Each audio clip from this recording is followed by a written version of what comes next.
70s, becoming an author and actor later in life. Tolu Adeo reports. He was dubbed the hardest man in Britain. You had to fight in the East End, didn't you? If you don't fight in the East End, you get nothing. You know, you've got to survive in the East End. Lenny Mclean, also known as the Governor, made a name for himself in East London as a bare-knuckle fighter in the 70s, and his was a violent life. I'll kill it, right, sure. Unlicensed boxer, convicted criminal, bouncer, enforcer.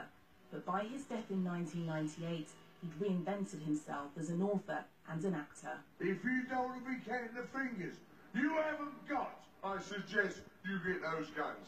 Quick! Now in a working men's club in London, his real-life story is being brought to the big screen. But My Name is Lenny may surprise audiences. If people think this film's going to be a Cockney thugfest, they're surely mistaken. Obviously, it's a lot about him, but it's things he went through emotionally. The result of his upbringing, he had a very abusive stepfather, and that was what, turned him into sort of this sort of wild, crazy man, I made you, Lenny! I made you what you are! I heard a lot about him as I was going on. I was originally from Bethnal Green, so we was aware of his reputation. He didn't want to ever really present it as a sort of bravado celebration of violence.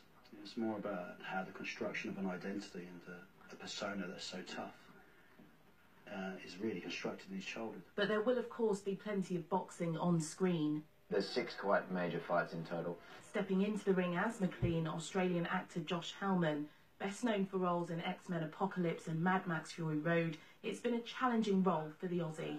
It's a film about British people, full of British people, and I'm, an Australian kid who's brought in to be at the centre of it. So, I just wanted to work as hard as I possibly could to do him and the role justice. Lenny's son says the film has been mooted for 30 years now. It will finally hit cinemas in the spring, telling the story of the man behind the fists.